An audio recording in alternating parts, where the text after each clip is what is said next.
I want to welcome everybody to our third session today. I'm so pleased on behalf of LiveOnNY New York, on behalf of our speakers, and really on behalf of the entire transplant community and donation community to welcome you to our third of 3 webinars.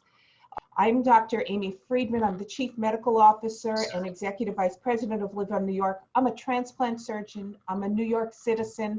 I'm the daughter of a recipient. So I'm just one of everybody. We have a wonderful array of participating speakers today.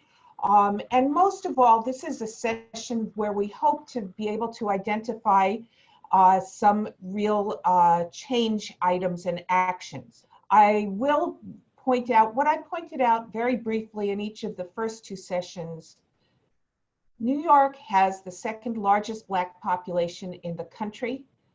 The issues with disparity in donation and transplantation are very, very much a New York issue. And that's why the LiveOnNY New York Board of Directors asked us in the organization to take some action to not just sit back and let things be, but to try to move the dial. So just for everybody to know, LiveOnNY New York is the New York City, when she called me, she was on the phone with Hudson Valley and Long Island organ procurement organization.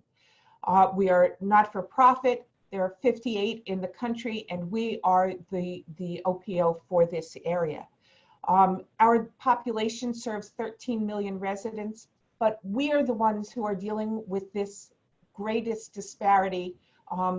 We have, as noted already, the 2nd largest Black population. So that's why our board of directors asked us to take some action. Next slide, please. And the action, as you see, has been 3 webinars with dynamite speakers. Our third one today is entitled People of Color Need Transplants. Let's cut the red tape. I do want to take a moment to thank the LiveOnNY New York Foundation for funding and for making this all possible. Next slide, please.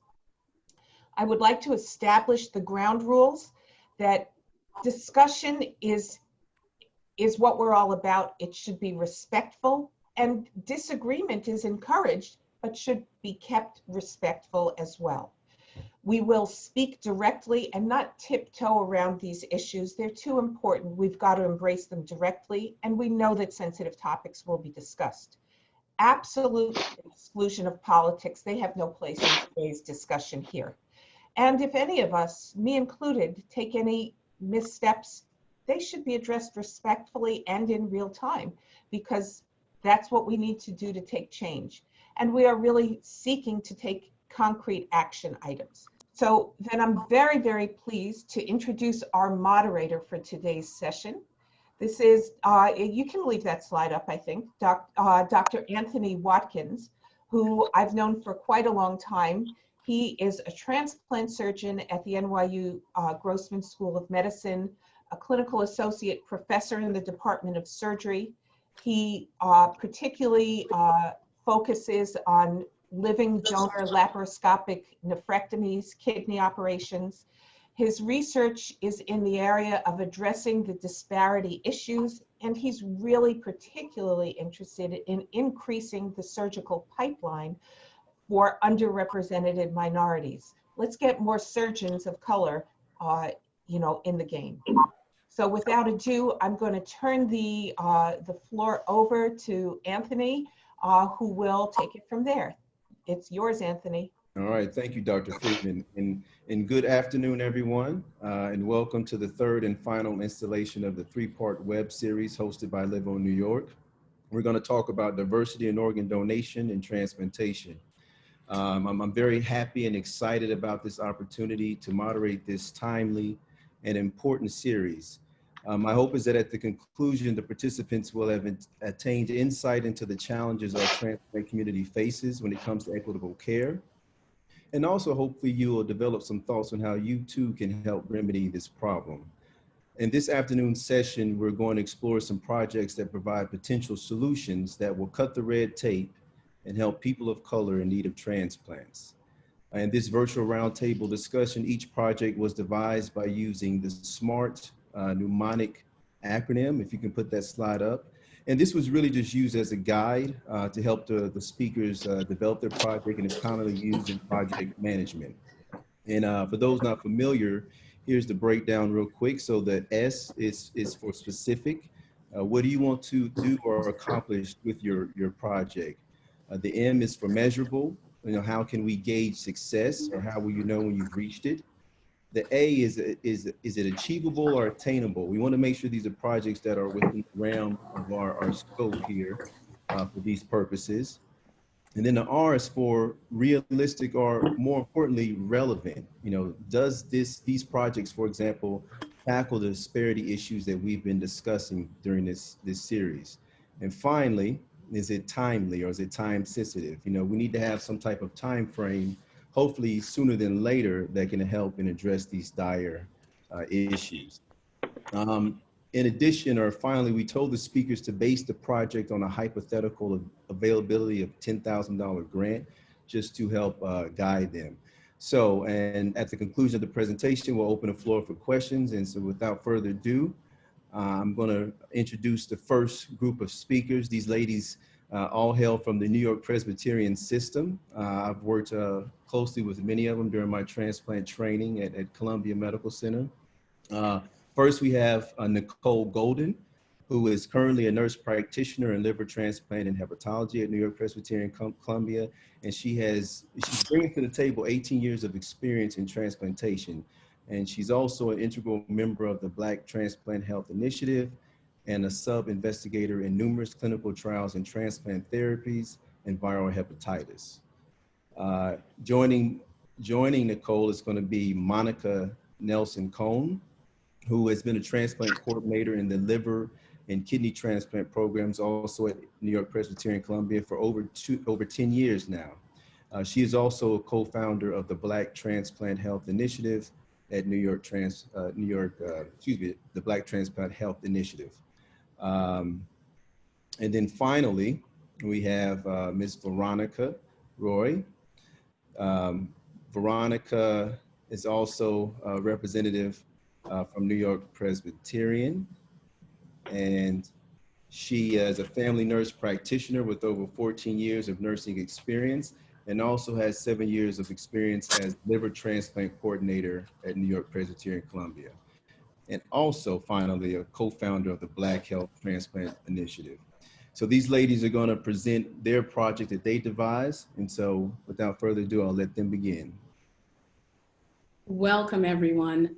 We are so excited to be here with you today and the past 2 weeks. I'm just sad that today is our last part of the series. Thank you, Amy. Thank you, LiveOnNY New York.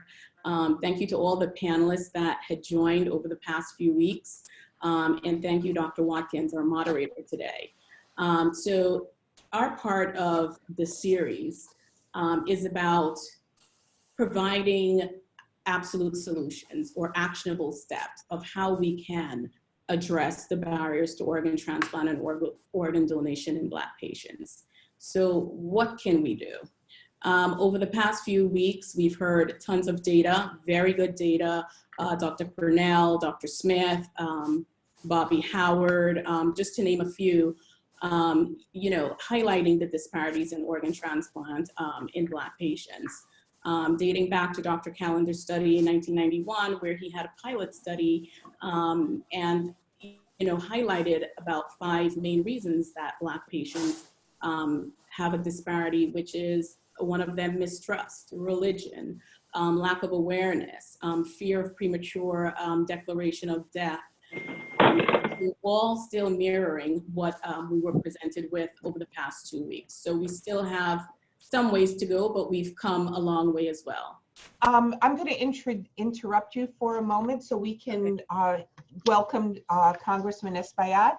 Hi, this is Dr. Amy Friedman from LiveOnNY New York. We're so pleased to have you. I'm very pleased to introduce the congressman who represents the 13th Congressional District in New York. Of note, he's the only Dominican member of Congress, and he has been a lifelong community organizer. He was first elected in 2016 and sworn in January of 2017. His district includes Harlem, East Harlem, West Harlem, Hamilton Heights, Washington Heights, Inwood, Marble Hill, and the Northwest Bronx. And in 2018, this is pretty cool, Quorum named him as one of the top 10 most active members of Congress on Twitter. So, Congressman, we are so pleased to have you. Please take it away. Thank you. And I'm sorry I'm speaking to you from my phone. I'm outside the Capitol while we're voting. Oh, hi.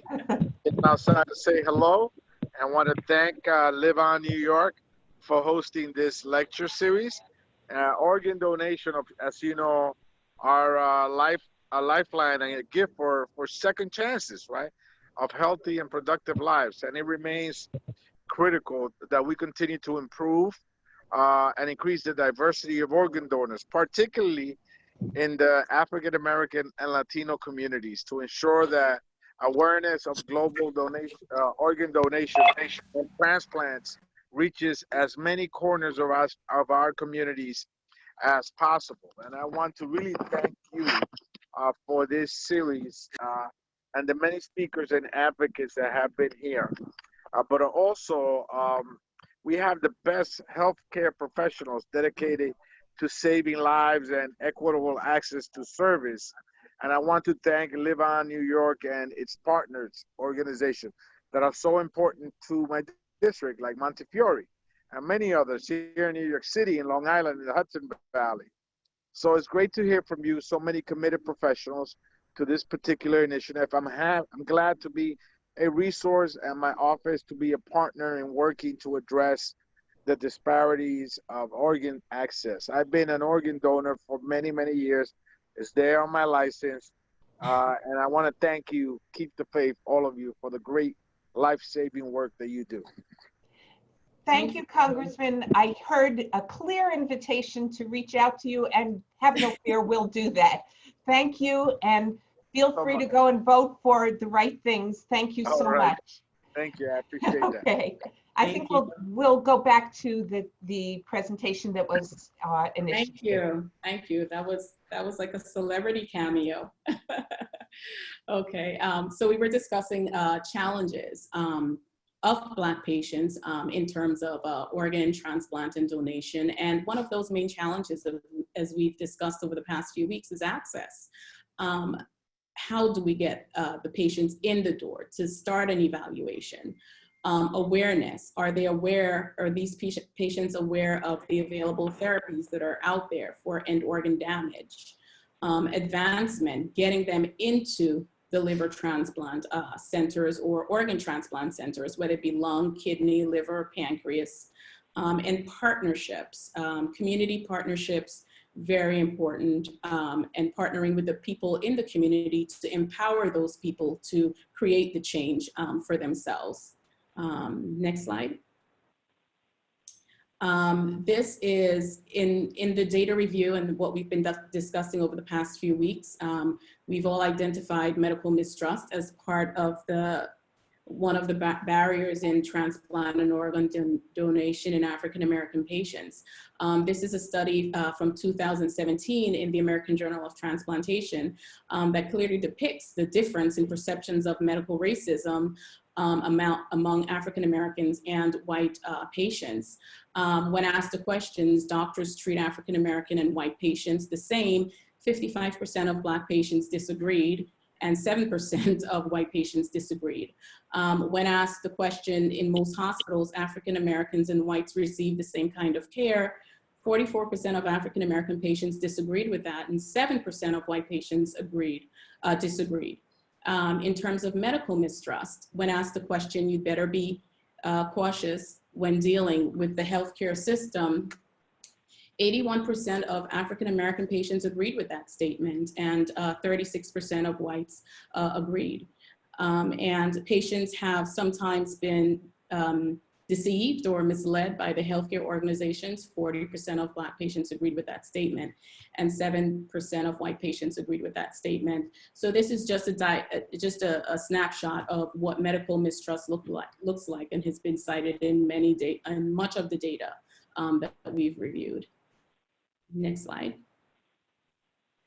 So as we know, there are several interventions that can be utilized to reduce the disparities in organ donation and transplant within the Black community.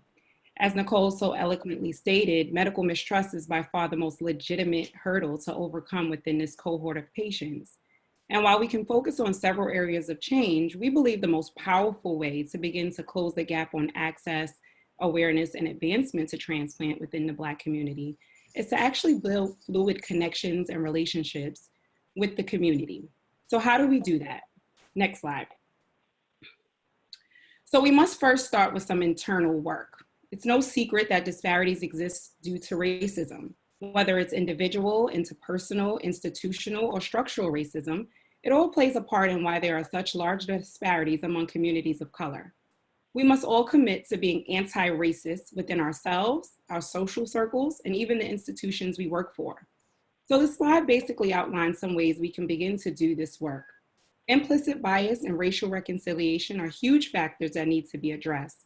Ultimately, we must all strive to be more aware of our own biases, how that affects our medical decisions for patients of color.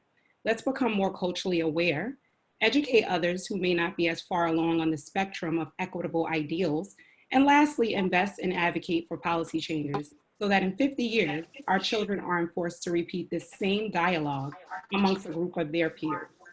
Next slide. The information on this slide is actually not new. It's just been overlooked in the past, and entities that have tried to connect with the communities of color in the past, mainly the Black community.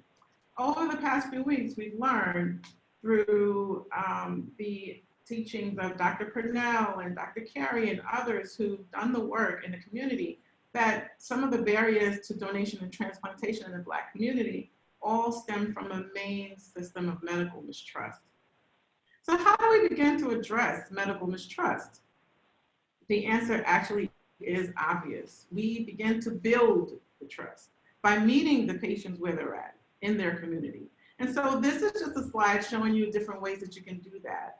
Through community clinics, both clinics that are already in the community, larger entities can seek to place satellites in those desired communities as well. Churches lend to learning about the cultural competency of the patients in which you seek to serve. And so partnering with the religious leaders in those organizations will allow you to speak to the members of that community and find out what their needs are. Health fairs. If there are health fairs already involved, fine, you can join them. Larger entities can seek to sponsor health fairs or even design health fairs in areas of need. Community workshops. Community workshops can be done in areas like nutrition, cancer, diabetes, hypertension, and lastly, community leaders. People who seek to partner with this community need to connect with community leaders as well because they already have the pulse of what's going on in the community as they were elected locally by the people that live there. Next slide, please.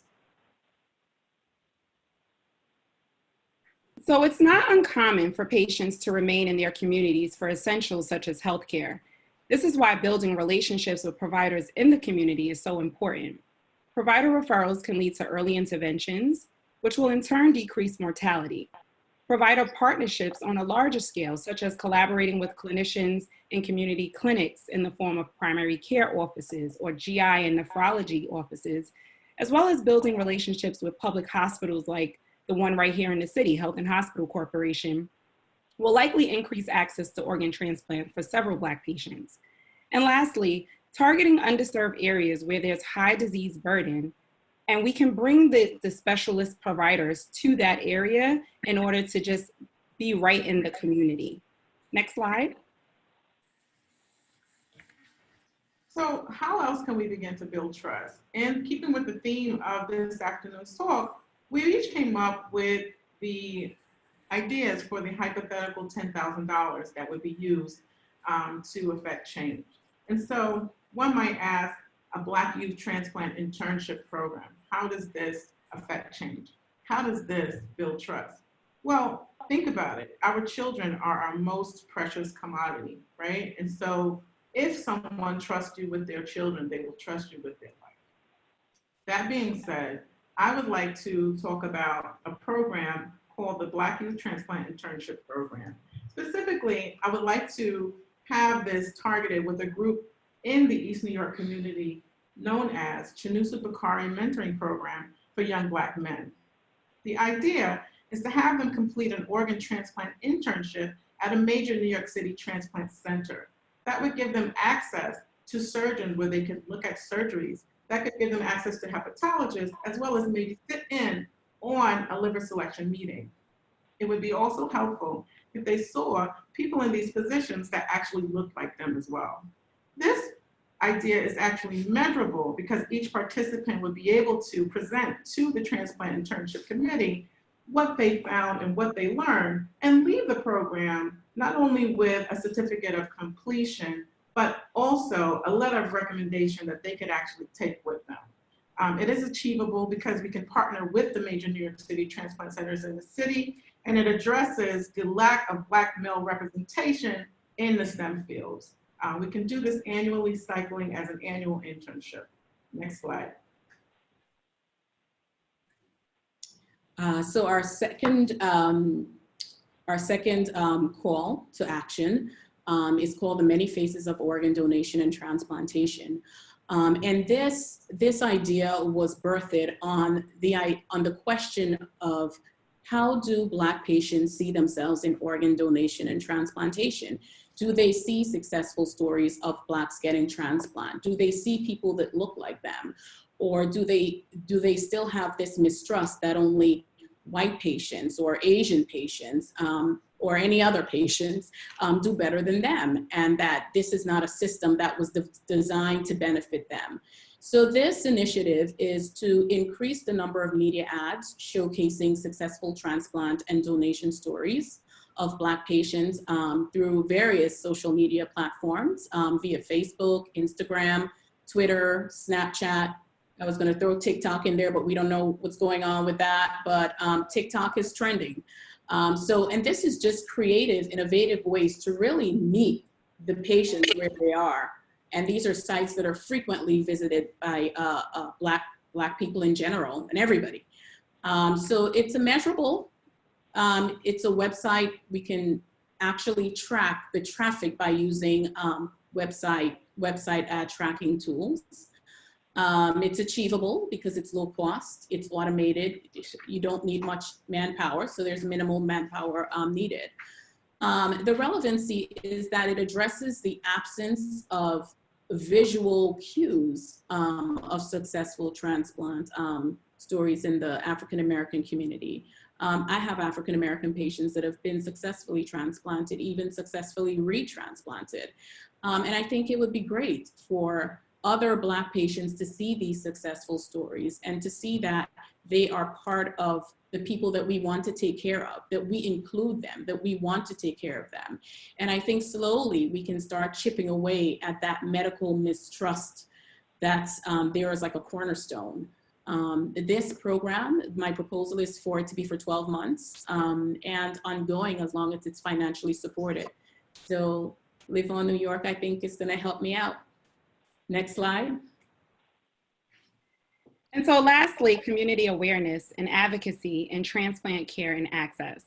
So the goal here is to begin to build a relationship with the community. And what better way to reach the community than to reach out to these influential persons within the community? So engagements in the form of town hall meetings, panel discussions, educational series, where we can invite religious leaders, Black political leaders, and other community leaders such as Neighborhood Watch or local Black-owned business representatives, even educators. We can gauge their level of knowledge on the topic with pre and post surveys, which will also give us an opportunity to assess needs of the community. Remember, we want to build trust and engender community participation. This is definitely achievable with patience, persistence, honesty, and integrity, to actually building a relationship with the community, which will in turn begin to mitigate medical mistrust. Relationships take time to build. Trust takes time to cultivate. These engagements will need to be ongoing. We cannot do this sort of thing once or twice and say this is not working. So it requires a long-term commitment. Next slide. And so lastly, we just wanted to leave you with some resources.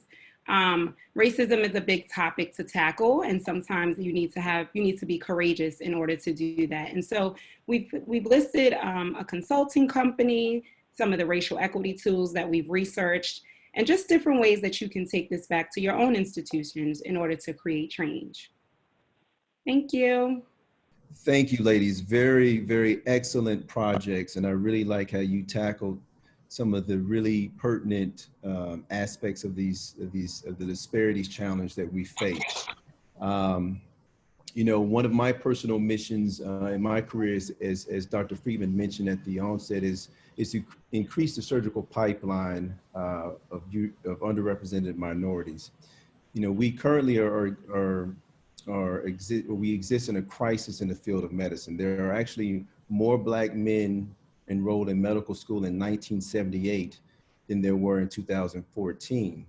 Thus, instead of making progress in these numbers, we're actually moving in the wrong direction. And there are plenty of data that highlight why representation is important, as you touched upon.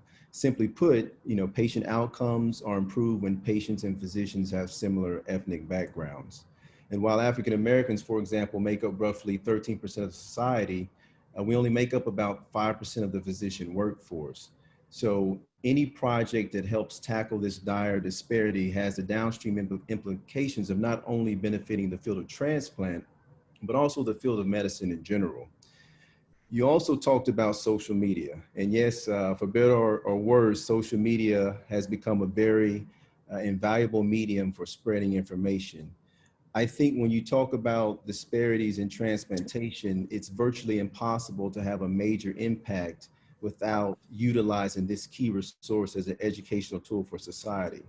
So in addition to what we can do with our local project in regards to Facebook, Instagram, and Twitter, you know, what I'd also like to see is something on the national level where we're changing the programming that involves healthcare providers of color, specifically addressing topics pertinent to people of color. For example, you can think of the Doctor Show or even Dr. Oz being rebooted to have different representation and having this programming air on stations such as Black Entertainment Television, where there's a high traffic of individuals who can see this information and hopefully, you know, gain some valuable insight for themselves. And one real benefit of this approach is we can also hone in on preventative strategies, right? Because while we want to decrease the disparities in transplantation, it would also be optimal if we can minimize the need for transplant. So using these tools to really educate society as a whole will really help to move the needle along those lines. Finally, implicit bias. Implicit bias undoubtedly serves as kind of the undercurrent that perpetuates all these challenges that we face in the field of transplant. We're all constantly fed stereotypes that shape our perceptions of different ethnic groups subconsciously, and they affect our interpersonal relationships in all settings of life, both professionally and personal. I think one way we can tackle this more effectively in the field of medicine as a whole is actually make implicit bias training a formal part of medical education and as an integral part of the hiring process at hospitals across the country. As you ladies mentioned, there are many valuable resources available, even including the Association of American Medical Colleges that have put together great resources that can be used to educate both trainees and physicians alike, so that we can not only tackle disparities involving patient care, but also improve efforts in medical school and residency admissions, faculty hiring, and more importantly, hospital leadership. So I commend you ladies on doing an excellent job of putting those projects together. And I'm sure we're going to have some great questions in relationship to these projects. So now, Anthony, yes. We actually do have two questions, and I wonder if we Okay. could ask them, have our participants ask it. Maxine Easy has a question. Maxine, are you able to unmute and ask it? Hi, my name is Maxine. I'm from Downstate Medical Center. Hey, My question was that I feel that many Black patients, when they go to the doctor, they don't know how to ask the right question. And I feel that we need to work on this with them to help them to overcome this barrier. I say this because sometimes as a nurse, the patient would say, say what's going on with them. But then when they go to the doctor's office, there's this fear and they don't know how to ask these questions. And I find that very common with Black patients. Yes, Maxine, you are 100% correct. And what you're referring to is health literacy. There's going to be a difference in the knowledge base of various patients in regards to their own health care, and some are going to require more attention than others. So this is yet another example of where you can see how implicit bias can kind of play a role in the physician or provider not taking the necessary time to explain more information to certain patients versus others. And this has been a challenge that has been dissected out in our medical literature. So one way we can tackle that is, again, the implicit bias training and recognizing that all patients are different. So for those that though there will be some that will require a little bit extra time, but the onus is on the providers to make sure we're giving patients the key information that they need so they can make the best decision for themselves. I'd just like to add to that answer. So I agree with Dr. Watkins that it does have a lot to do with health literacy, but I think it also has to do with the awareness, right? When you don't know your options, when you don't even know what you can ask versus what you can't ask, you don't feel empowered to ask.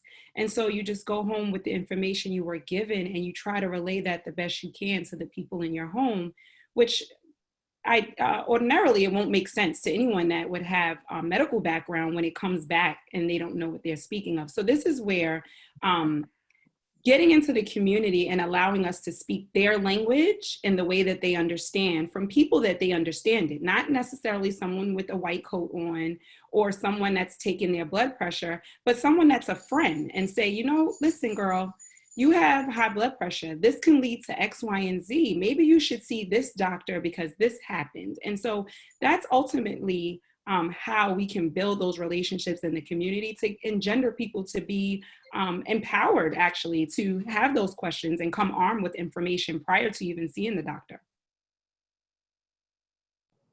So we have one other question, and this comes from Sophia Rahim, who is the Live On New York Director of Community and Government Affairs. Sophia? Hi, everyone. So I'm super excited about the youth and internship program that you spoke about. I am a huge proponent of internships and mentorship programs in general. So I have a two-part question. One, what is the age range that you were thinking of? Is this for college students? Is it for high school students? And then how do we, whatever age range that is, how do we work with children even slightly younger than that to sort of begin to groom them to take on those internship positions, just so that they can be successful in those experiences and they can get the most out of those opportunities? Hi, thank you for your question. So the specific group that I spoke about is actually a group of approximately 40 young men, age ranging from 8 to 18. And so this came up when we were actually developing these ideas that some of the younger participants may not be able to see a surgery, for example. And so we kind of broke it up where the age range would be appropriate for what they could do at the hospital. Not to the terms of what they can understand, but what they can physically, legally do at the hospital. Because I think the more you can place them in the room, the more they'll be exposed, right? And so what we found out was that the kids had to be like 16 to see a surgery, but they may not have to be that old to follow a hepatologist or a nephrologist. So that's how we decided to kind of break it up.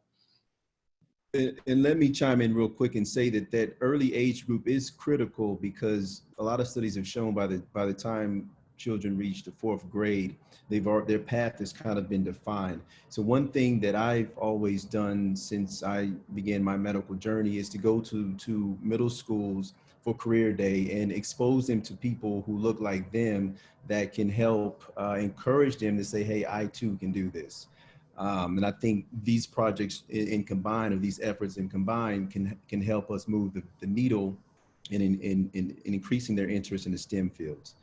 So in the recognition of time, I'm going to keep it moving and introduce our next speaker, which many of you should be familiar with, because Bobby Howard also presented some excellent work during the Black Lives Matter session. To review, he's the director of the Multicultural Donation Education Program, LifeLink of Georgia. He's also a kidney transplant recipient who has dedicated his life to helping others who face life-threatening health challenges. He is the president of the Atlanta chapter of the NFL Former Players Association and a UNOS board member. I know that he's going to present a very exciting project entitled The New Dialysis Patient Education. And without further ado, Mr. Howard.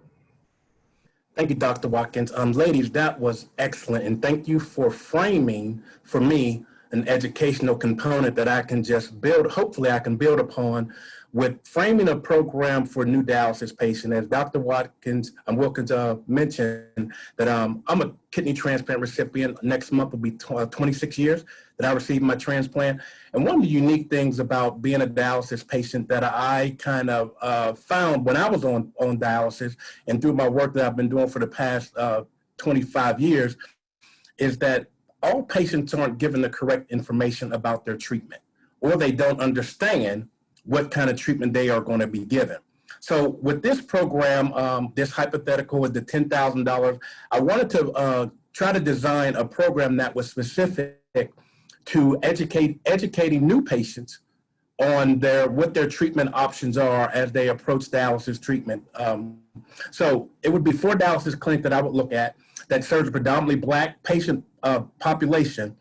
All incoming new patients would be educated on their options for treatment to include transplant therapy. And that also includes your diet and those things as well, because sometimes I think that information is not clearly given to all patients. My measurable, to measure this, I want to compare new patients' course of treatment to the patients who are already receiving dialysis treatments. So in this period, we want to just really look at the new patients. If we educate these new patients, educate them a couple times a month, compare that to the patients who are already on dialysis and see what the differences would be of how they chose their course of treatment, what that plan would be. To achieve this, I believe that we can't use the social workers who are already a part of dialysis clinics. So I would propose that we look outside, possibly with our health department social workers or some other organization that has social workers, to be able to provide this education in a class format, not just once, but several times as these new patients come aboard so they can clearly understand what their options are. To make this relevant, I just want to ensure that all patients coming into the dialysis clinics are given the power to determine what course of treatment is best for them. And in this 6-month period, this will be a 6-month trial. And in this 6-month period, we want to determine if the patient received this education beforehand, what choice of treatment would they choose? Would it be hemodialysis? Would it be home dialysis treatment? Would it be they want to seek out a transplant?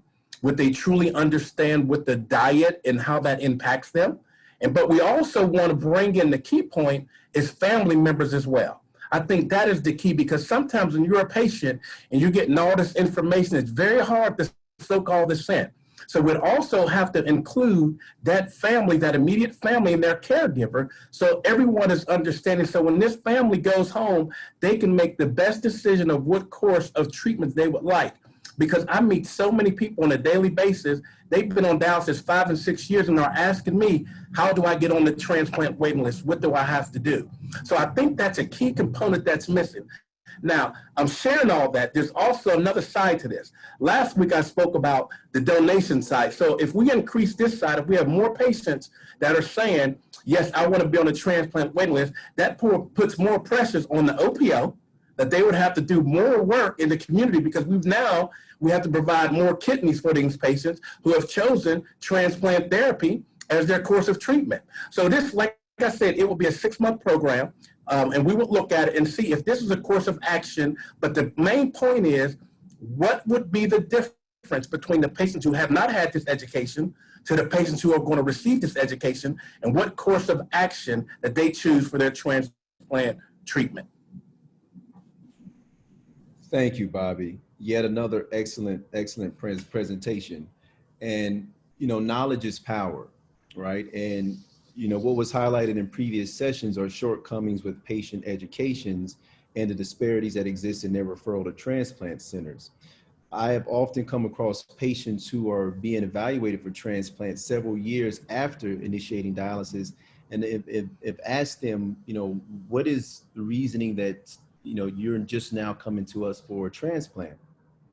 And it's surprising because many thought that they weren't candidates due to reasons such as older age or comorbidities such as cardiac disease, only to find out later that this is not the case. So what you see happening is a disconnect or an issue with that knowledge and that education happening in the physician's office. So whatever we can do to create yet additional layer to provide education to these patients, i.e. in the dialysis center, would be an extreme benefit for patients to have slip through the cracks, so to speak.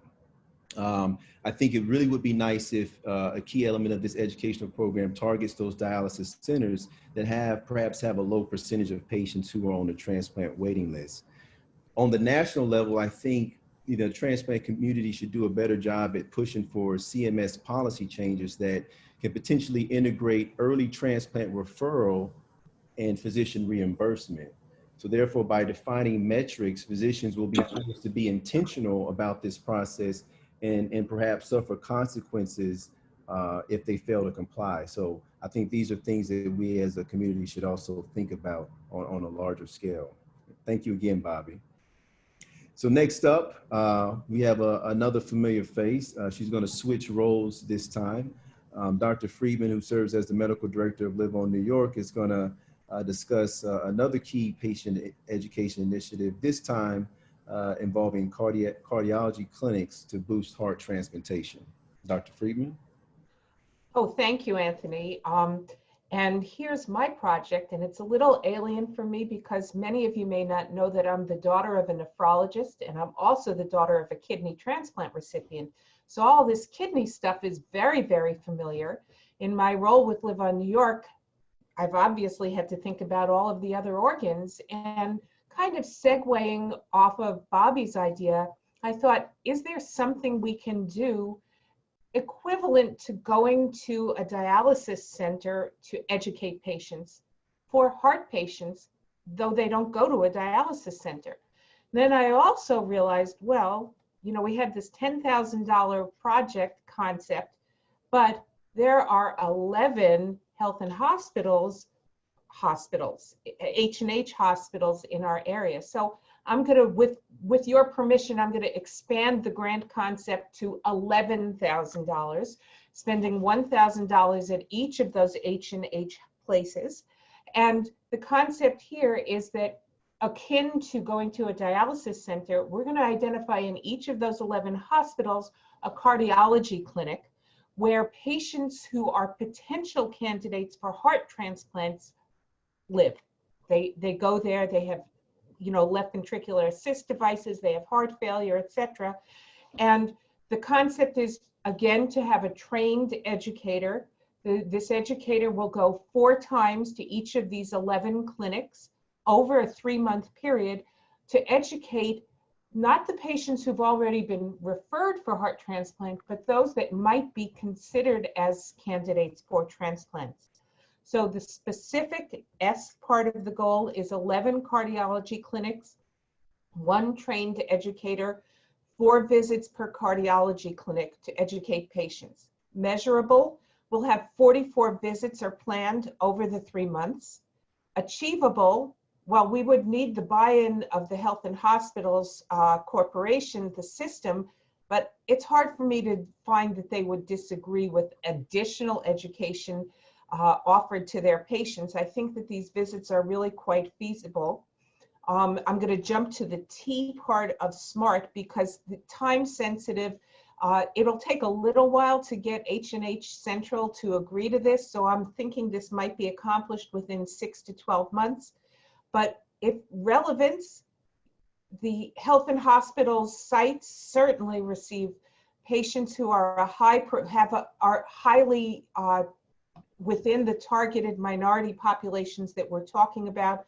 And in fact, those of us who work with the leadership and the critical care physicians at these hospitals often hear the concern that, well, are their patients serving as donors and not getting access to transplants? Let's change their perception and let's bring education about transplant to them. And this is very relevant for that reason. So again, the idea is to improve education, knowledge, and access to heart transplantation by going to the cardiology clinics in the health and hospital sites, educating them for visits, soliciting as many patients as can be readily identified in those 4 visits to improve access. Thank you, Dr. Friedman.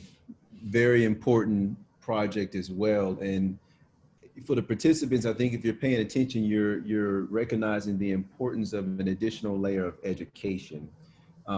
You know, in the cardiac or heart literature, there has been several studies that have highlighted disparity in treatment recommendations based on both gender and race. Back in 1999, there was a very disturbing study that showed that physician recommendations for cardiac catheterization, for example, showed that both women and African-American patients with the same clinical history were much less likely than men and white patients to be referred for cardiac cath.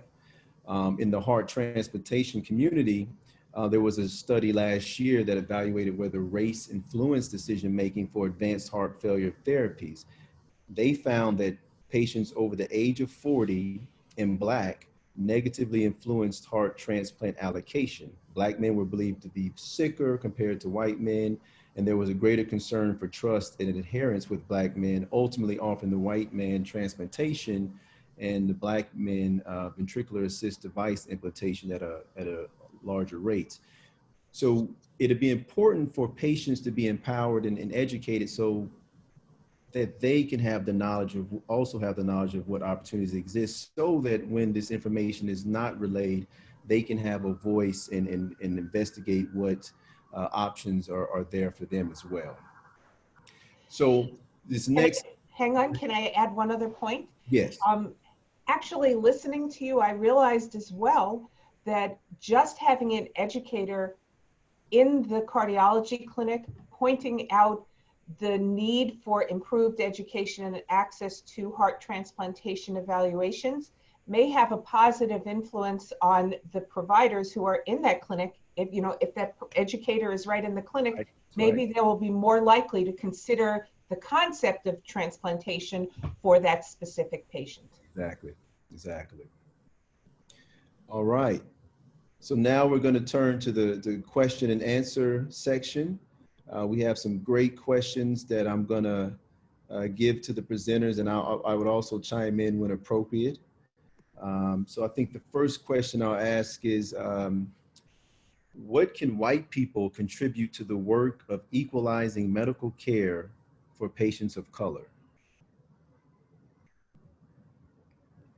I can start out and answer that one. Thank you for that question. That was a great question. I think when it comes to partnering, there is no color that's out of the network. As a white patient, I would say whatever resources you have, if you are more informed and you're sitting next to a Black dialysis patient, you can strike up a conversation. It could be as simple as that. About resources, about, well, what do you understand about your disease? Share stories, and you exchange information in that way. You can also do things locally. If there's a local organ network support group and things like that locally that you can get involved with. But I definitely think on a patient level, I always think that patients do well together in terms of supporting each other. And when that trust is built between two patients, regardless of color, you can exchange information and you can both learn from each other. So I think support and allyship are key. Anyone else want to chime in? Okay, I think you're right, Nicole. The question is, you know, if you're talking about white physicians, for example, I think, you know, recognizing that we all, no matter what race you come from, we all have implicit bias, and this can play a role in our decision making. So the first answer is awareness of this challenge, and then being mindful and intentional about making sure that within your practice, you're not falling into that same trap when it comes to providing care. I do think policy changes on a national level are also critical. And I think it's going to take, it's kind of like what we're seeing in society as a whole, right? It's going to take us all working together in order to bring about real change. It can't be done within a vacuum. So next question, it's a little long, so I'll make sure I get this. So much of what has been presented about what leads to racial inequity in transplant seems like it is outside the control of the transplant community.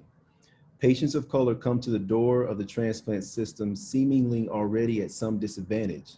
So what really is the transplant community's role here? If I can add, I think one of the roles that the transplant community has is to partner with organizations that are involved in the community. Because when you start partnering with organizations and not sit in your own silo, then it builds your trust, which was part of the answer of the last question. I think everything hinges about trust. Trust and responsibility. I think as transplant professionals, you owe it to the community to provide the best care and all the information and knowledge that you have to the community, especially a community that we know is already predisposed to a lot of the things that are out there that causes these illnesses. So when you partner with organizations, you have health departments, you have clinics, build clinics in these areas and do these things where you have access. So now when people come in, they feel there's a sense that you have given them something. And when you've given them something and you build that trust, now it takes away a whole lot of those fears that we spoke about earlier when it comes to the patients. So I believe that the transplant community has to start partnering with these organizations who are in the fight out there in the community and not just wait for the patients to come to them. I'd like to also answer that question. Can you hear me? Yes. So I want to actually quote one of the previous presenters who said something that I thought was very striking, and that's Dr. Kelsey Berry, who said, "Do not penalize patients for the maltreatment they have already suffered at the hands of others." And so what does that mean to me? I believe that structural racism plays a big part in that, and institutional racism, right? And so all of these things happened before they got to us. Like, we actually met with a group of our own social workers who we tried to tackle things that we could do internally, and this actually came up as well. And so I would challenge you to say that every patient that you see, they come to the door with whatever the challenges are for them, right? And so what makes these challenges so insurmountable? We have to meet the patient where they are. Maybe we need to change what the language is of what we consider okay to account for this population that is not getting through the door. So it's obviously something that we're doing, right? In the past, in history, it's something that has been done to them. So let's not add to that and actually do something for them and bring them in the door. Right. And I just wanted to add to that as well. I think it was Dr. Martin Luther King who said that no one is free until we're all free. And so we're all a part, we're just pieces of a greater whole, right? And so when a patient shows up at your door, you're not dealing with the sick liver or the sick kidneys, you're dealing with an entire patient. And that comes with their religion, that comes with their family, that comes with their education, that comes with their finances. And so we commit to dealing with the patient, the whole patient. Going into the community wouldn't seem so arbitrary. It wouldn't seem like something that we should not do. It should almost be like, well, why haven't we been doing this, right? If that's how you see the patient as a whole person, then we should have already been in the communities. We should have already been tackling food deserts. We should have already been tackling access. And so I think we're actually behind in the transplant community. Agreed. Can I say that we have a couple of people from the chat that I think are making some really apropos observations. The first one that I'm going to just quote is from Michael Bergelson, who said, "Perhaps collecting key questions that patients ask over time can be introduced to subsequent appointments with patients. In other words, don't rely on the patient to think up the questions. Go over the collected questions with the patient as part of a regular process." What do we think about that? I agree 100%.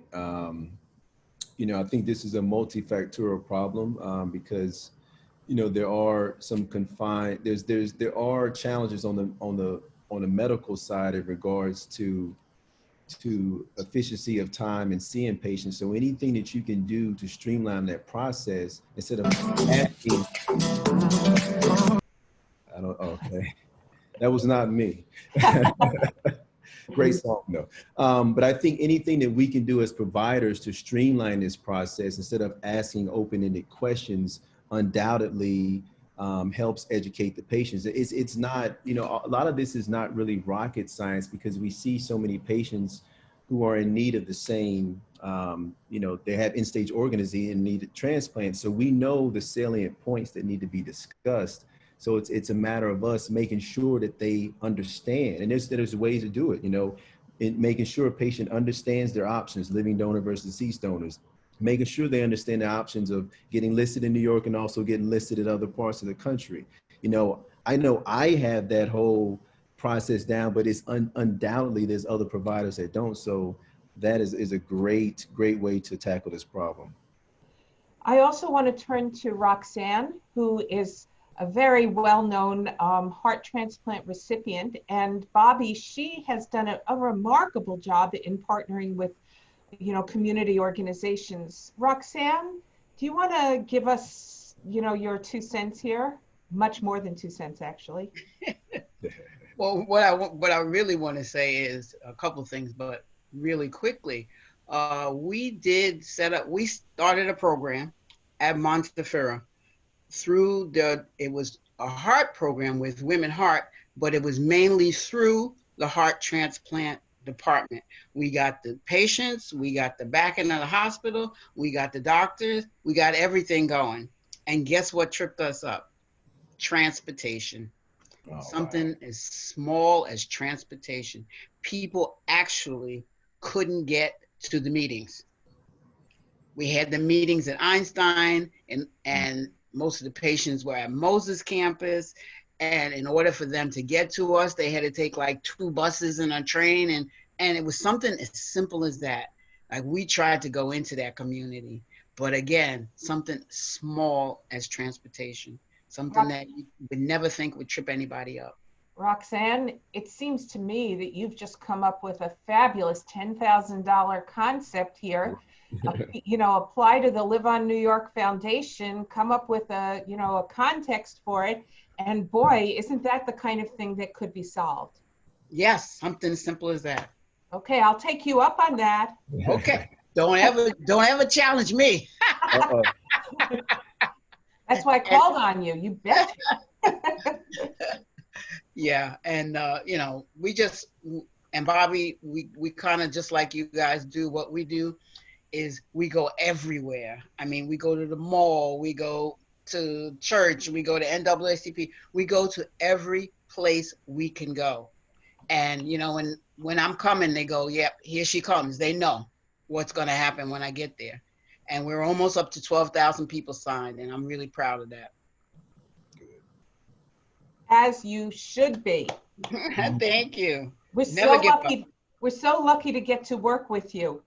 I'm going to turn to Colleen Flores, who's made a really in-depth comment to me behind the scenes. And Colleen, I'm going to unmask you and ask you to make your comment to everybody, if that's okay. Oh, thank you so much, Dr. Friedman, and thank you, Dr. Watkins. I'm hearing that our wait list doesn't represent the prevalence of the disease distributed by race. We have a lot of benchmarks we use in transplant, and I'm thinking about our SRTR reports and the observed and the expected ratios for many items on those reports that we look at carefully, we measure ourselves carefully. Items such as patients added to the wait list, deaths on the wait list, and or our outcomes. Could SRTR build the expected referral models or expected waitlist additions based on race? And if these benchmarks are already available, are programs using these to measure already? And if they are, can they share them with the transplant community? Thank you. Thank you, Colleen. So if I'm following you correctly, you know, the SRTR data does represent the prevalence of disease. However, it does not address or measure the referral process, meaning to my knowledge, there's not a system in place that's saying, okay, there's X amount of people with end-stage renal disease. How many of those individuals who are candidates for a kidney transplant are actually getting referred, right? Because not everyone is a candidate for transplant. There are going to be some comorbidities. You know, the support system is relevant because of the intensity of transplant, follow-up and medications, et cetera. However, if we could gauge, you know, what percentage of patients are, number one, at least being referred to centers, the decline rate, and kind of really tease out why that's happening. And then, as I mentioned before, then integrate some type of physician fee schedule based on that. Then I think that's a tremendous policy change that can really force physicians to be intentional about this referral pattern. I can't stress to you enough how many patients I would see who thought they weren't old enough, who thought this. And I'm saying to myself, with the job of the, you know, the nephrologist or the internist, et cetera, is to let you know that that is not a true statement. But for some reason or another, that's, you know, that's not happening as often as it should. So I do think these types of benchmarks would be helpful in trying to address what this whole series has been talking about. Anthony, I see that Michael Bergelson has his hand raised. Michael, you want to make a comment? Yes, hi. I was just writing you a note, Dr. Friedman, because I have to drop off. But I would just want to add to what my earlier comment was, which is true, I think, in just about every realm, every discipline, is that people that work in that discipline lose sight of what people outside of that discipline experience. It's really, you know, it's what we talk about empathy. It's putting yourself in another person's shoes. And I'm not a clinical person. I work at NYP. I build the dashboards for the transplant program. But I would imagine that any patient coming in is really scared and having a difficult time focusing. And to expect the patient to guide the clinical person through those questions is really asking too much. That's why I thought of collecting questions over a period of time and going over those questions that have been found to be useful with that patient to cover, make sure you've touched every base is really the key. You've really got to put yourself in the patient's place, in their mindset, in their frightened mindset, what they're facing. And that, to me, is really something that's lost track of, again, in every realm, and has to be kept in front of us at all times. You know, that example about the transportation as being such a simple thing, that's something that would have come up for several patients, and that should be added to the list. You know, what about transportation? How will you get here? But we overlook it because we work in the field, and that doesn't occur to us. The clinicians are focusing on clinical data, clinical information. I agree with you, Michael, that you know, as healthcare providers, I can speak personally that I do try my best to put myself in my patient's shoes. It's a very frightening process, and usually the evaluation process happens so quickly, especially with late referrals, right? It's like, okay, you have liver cancer, now you need a transplant, and it's the next week. You're zoomed into this big city where you have to pay $35 for parking. That's another thing. And go through this process where, you know, sometimes you're here all day. So it's very tough for patients, and it is heartbreaking. And I can tell you that most of my colleagues feel the same way. You know, we do encourage our patients to just call us back with your questions if you have any further questions when you get home, because it's impossible to think of all these questions at the day that you walk in the door, because you're probably still wrapping your head around a diagnosis. Right. And the fact that you may not be around with your family or your children. So it's very frightening.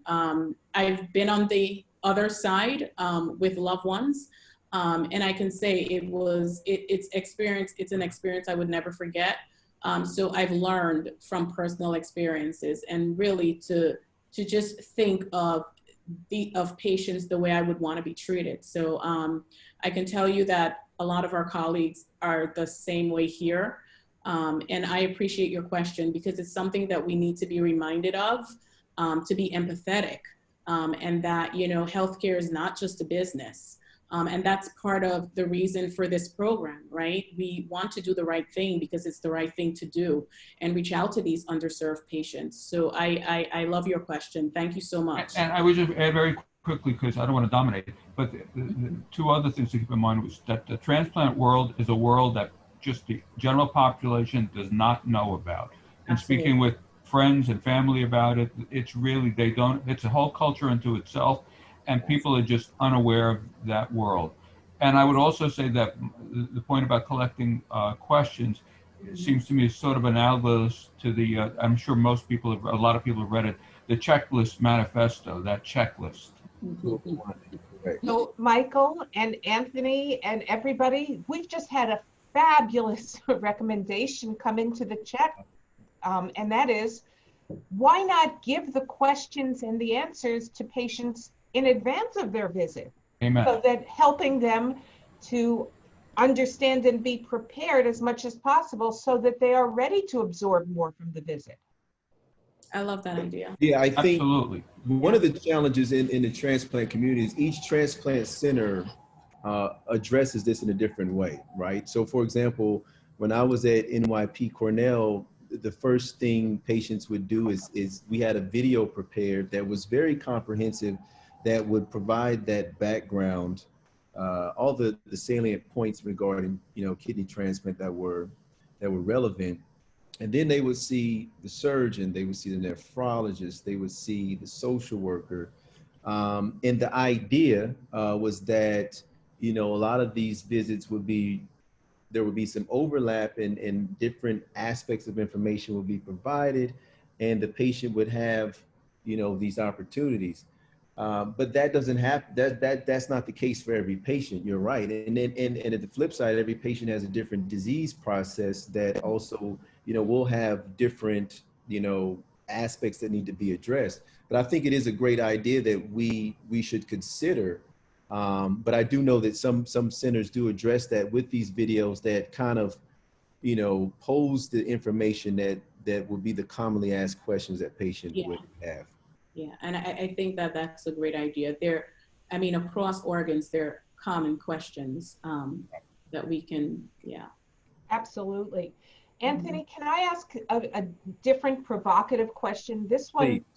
Was actually completely suggested to me by Helen Irving, our CEO, and I think it's just a great question.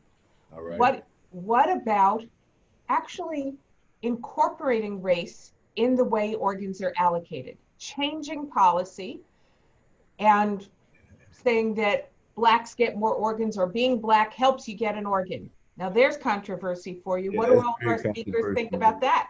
Yeah, that's very, couple of thoughts. I mean, my first thought is that if you remember Proposition 209, when you're talking about admissions into colleges and hiring processes, we as a country can't agree on that. So if you then take the next step to then say that we're going to allocate organs based on that, I don't think the masses would embrace that.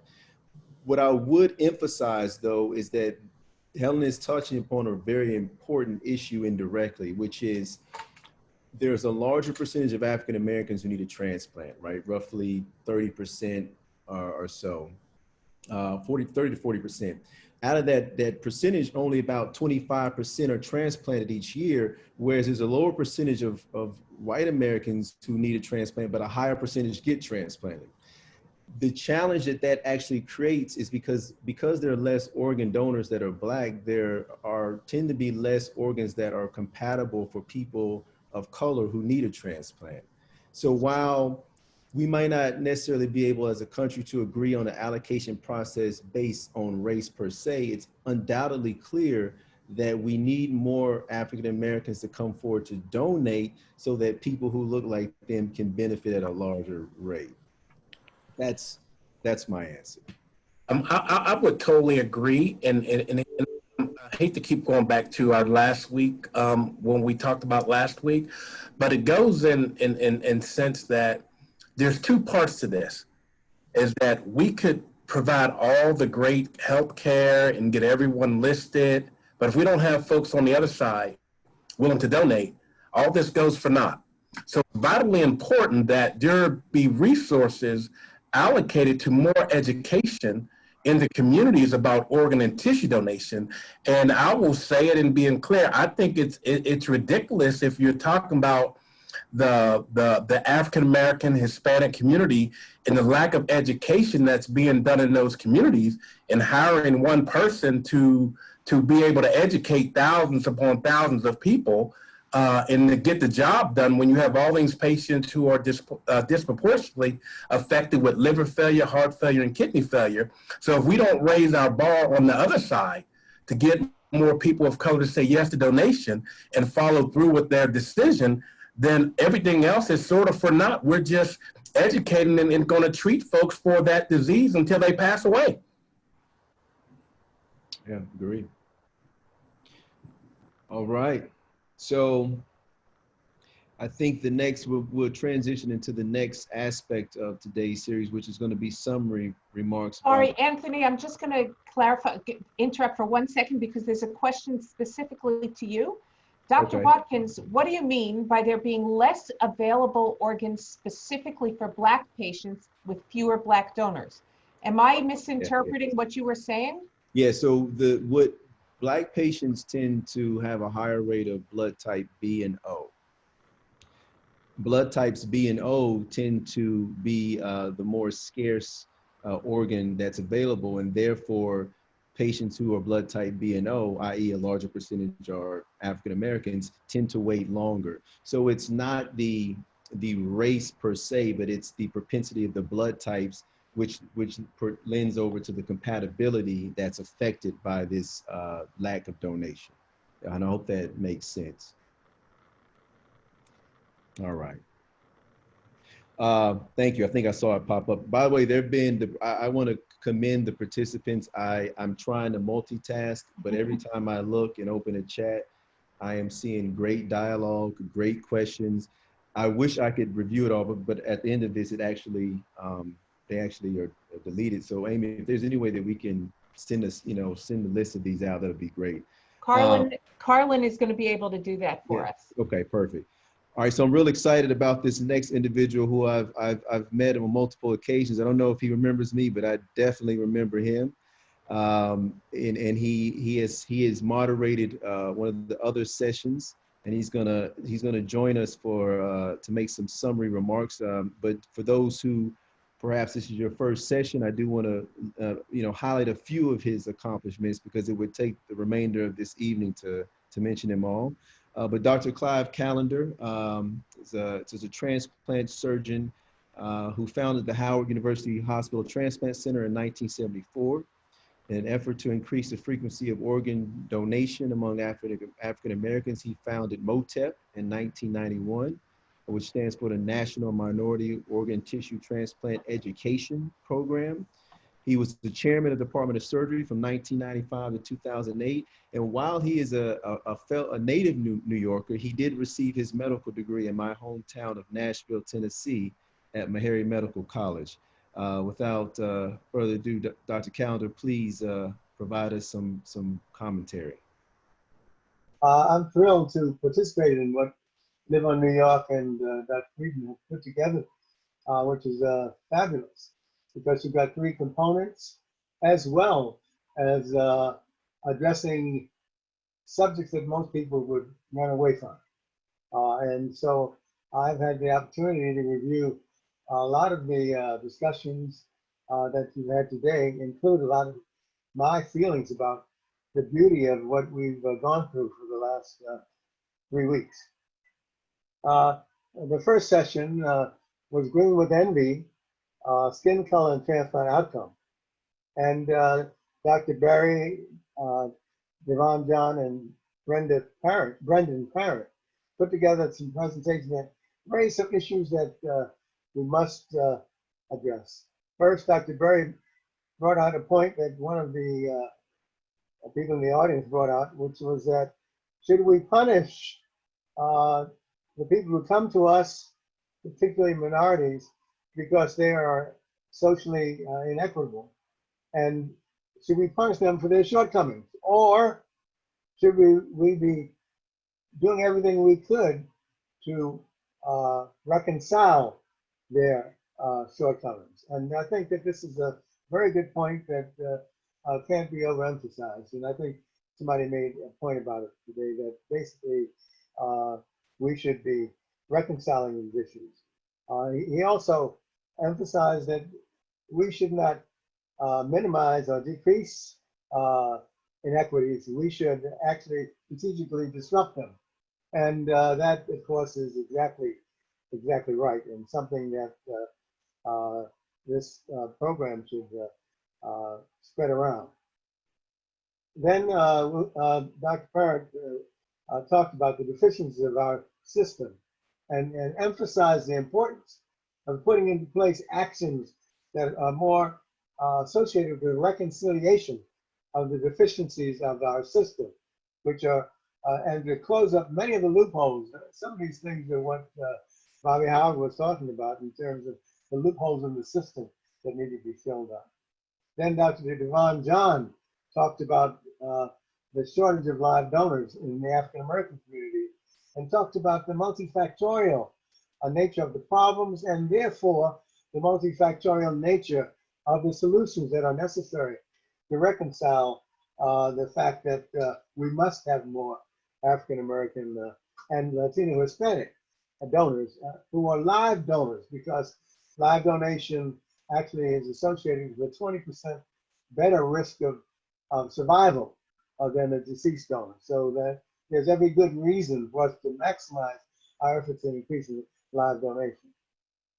The second segment addressed this Black Lives Matter in organ donation, and with Dr. Purnell and Bobby Howard and Dr. Smith identify ways in which the distrust of the system, which is well-founded, by the way, can be overcome by best practices in Baltimore, Atlanta, and East New York. And those were sessions that were very fulfilling and identifying for us what we should do to increase donation rates. And this session today was remarkable because it did what most programs don't do. It asked the people who are concerned about it in the profession to come up with solutions. And so you did. And they were very valuable and important solutions. I would take it one step further, however, and suggest in addition to doing what you did so well today, to take this to the community and get them to give you their ideas of what they think we should be doing. And I think that's why Michael's ideas came forth so well, because he is as involved in the system. And we need people to talk from outside to help us do what we need to do inside. I would close with some comments because I think that it's been a remarkable program. But the motto that I have from MOTAP is love yourself, take care of yourself, and emphasize the AAA. Go from awareness. Some programs emphasize awareness. I don't. I emphasize actions and accountability. In other words, we got to get people to really take action and be accountable for that. And so we need to have more involvement of the community to use education to make things happen. Thank you for the opportunity to participate, because as a New Yorker, I'm thrilled that I could. Wow, thank you so much. I am just so honored to have worked with everybody, Dr. Watkins today, Dr. Callender, Nicole, Monica, Veronica, everybody. This has just been such an honor to really take off on what our board, the next slide, please, thank you, what our board of directors asked us to do. I'm asking everybody who is a participant, you are going to receive a request to respond to a survey. Please, please respond to that survey. These are the responses we've received after the first 2 webinars. Did I learn something new from this webinar? You can see overwhelmingly the majority felt yes. Will I change my behavior or practice as a result of this webinar? Still the majority said yes, but not quite as strongly as learning. And this webinar gave me optimism about the future of equal access to donation and transplantation. Still the majority were favorable, but we need, this is our part of our SMART goal. This is how we're measuring what we've done. And this has been very important to us. Next slide, please. I can tell you that on behalf of Live On New York, we have done quite a lot of introspection as a result of these fabulous sessions. And we have recognized that we have not apportioned enough resources to focusing on the disparity. And we are absolutely immediately going to be addressing that. And we're not quite confident how yet, but we need to do more. And that's what all of these data, all of these speakers, and all of these issues really have brought to our attention. And I want to thank everybody for having done such a fabulous job with that. This is fall. I'm sitting looking out at my window with, with the leaves beginning to change color. What a perfect time to really, really be embracing change. That's what this is all about. We can do this. I feel so optimistic about the opportunity to move the dial based on what everybody here has contributed and the responses we've had. Stay in touch with us. Stay in touch with each other. Feel free to reach out to any of us. Our contact information is readily available. We are going to make these presentations and these videos available to everybody. It's going to take a little bit of time, and we will do that. And I just once again want to thank everyone for your time and commitment to this really, really important problem. But instead of viewing it as a problem, let's view it as an opportunity. We can get better, we can do better, and we can help more people. So thank you from Live On New York, and on behalf of all of the speakers today and in the last 2 sessions as well. This has been a privilege, and we will do more. Thank you, everybody.